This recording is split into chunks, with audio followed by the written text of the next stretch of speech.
maintenant, le petit rapporteur. Alors, le petit rapporteur, les amis, si vous avez loupé le début de l'émission, comme peut-être vous, Jean-Michel Cohen, eh bien vous allez rattraper les wagons grâce à lui. Et on me dit en régie, il va en faire des kilos. Félicitons d'abord les membres de l'émission qui aujourd'hui ont prouvé qu'ils maîtrisent parfaitement l'actualité du jour. Ce mardi étant la journée mondiale du tourisme, et les touristes, c'est précisément l'expression qu'utilise Alessandra pour désigner ses chroniqueurs. Mais pas du tout, c'est hyper sympa de ma part, vous voulez que je vous appelle le vieux ? Mention spéciale pour Julia Vignali, Ah bon ? grande aventurière qui, par son expérience du terrain, pourrait bien envoyer son CV à National Geographic. Vous êtes déjà parti en auberge de jeunesse ? Et oui, évidemment, en camping, en tout, Ouais, moi. ça sent les pieds quand même. Cependant, l'émission du jour fut de très haute tenue pour une raison particulière, comme Alessandra l'expliqua en début d'émission. Pour l'instant, j'ai rendez-vous avec Denis Oliven dans pas longtemps. Donc... Du coup, en prévision de ce rendez-vous le patron. décisif, c'est dit bon là quand même, faut pas déconner, on va écouter l'émission après. Donc avant l'émission, Alessandra organisa une grande réunion exceptionnelle pour briefer l'équipe. Objectif: on fait du haut de gamme. Mission accomplie. J'ai 3 garçons autour de la table. Vous êtes tous déjà une fois mesuré la quéquette. Bref, comme C'est vrai Alessandra, que c'est surréaliste. comme vous devriez le répéter, Alessandra, à votre rendez-vous à Denis Oliven pour résumer la nouvelle orientation de l'émission. Point caca, point caca, point caca. C'est l'indicatif de Poincaré. Ça serait peut-être pas mal d'enregistrer ce rendez-vous. C'était du off, merde. Ah non, il n'y a pas le droit de faire ça. Sinon, aujourd'hui, Alain Ichou nous a fait sa célèbre Ichouayade. Alors bon, j'en veux. Docteur Cohen, vous le savez, Ah, c'est bon. l'Ichouayade, c'est un peu comme l'anchoyade, plat provençal typique, mais à la place des anchois, Alain empile des compliments bien sucrés sur tout ce qui lui passe à portée de main dans un rayon de 500 km. Ah, c'est bien Laurent Mais ouais, Mariotte c'est qui hyper fait mignon. la cuisine. Exactement. J'adore Laurent Mariotte. Ouais. Voilà, rappelons que Alain doit refaire sa salle de bain et une douche italienne. Même chez le roi Merlin, ça coûte bonbon. Et puis, il y a Jérôme Béglé qui est en train de remettre son pull. Il s'en fout, le mec. Il est déjà 17h55, il veut se barrer. Il est déjà parti.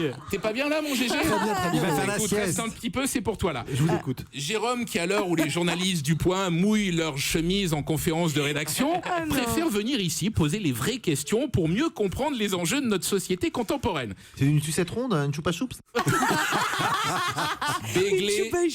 Béglé, un puits de culture pour qui aucun sujet ni aubaine n'est étranger. Vous saviez, Jérôme Béglé ? Pas du tout. Et il est honnête. Jérôme, qui, trop pudique, ne le dira pas, mais chaque soir, en rentrant chez lui, converse avec le fantôme d'Albert Londres.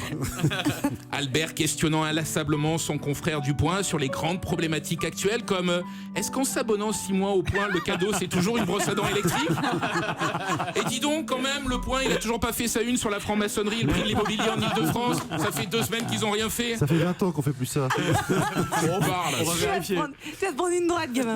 Albert Londres, qui l'autre soir annonça à Jérôme Béglé: toi aussi, GG, un jour t'auras un prix qui porte ton nom, le Béglé, pour récompenser les petites conneries qu'on entend à la radio l'après-midi. Voici donc cet après-midi la première cérémonie de remise des Béglés d'or. Allez. On commence avec le Béglé de la grivoiserie qui revient à Alain Ichou. Car comme Debré n'est pas là, il en profite pour lui piquer ses blagues dégueulasses. Mais la taille, comme bien souvent, n'a rien à voir. Nommé au Béglé d'or Alessandra pour le Béglé de la fille qui cherche à tout prix l'adhésion de son équipe en répétant 2 fois la même info, en se disant que la seconde, les chroniqueurs vont rebondir, alors que en fait, tout le monde s'en fout. Alors, ce qui est intéressant, c'est que c'est la première fois aux États-Unis que c'est un homme et une femme. Ouais. C'est la première fois. Et tout le monde s'en fout. Et enfin, live from la rue François 1er, pendant que Jérôme range sa tablette. C'est une vieille dame.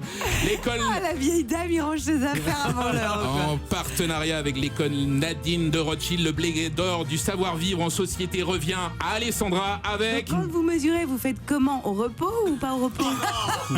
Bref, avec tous ces Béglés d'or, ces prochaines semaines, les membres de l'émission vont devoir rajouter des cheminées un peu partout, même dans les salles de bain, pour poser toutes ces petites saloperies. Enfin, c'est Béglés d'or. Merci Vivement demain. beaucoup, Johan Rock.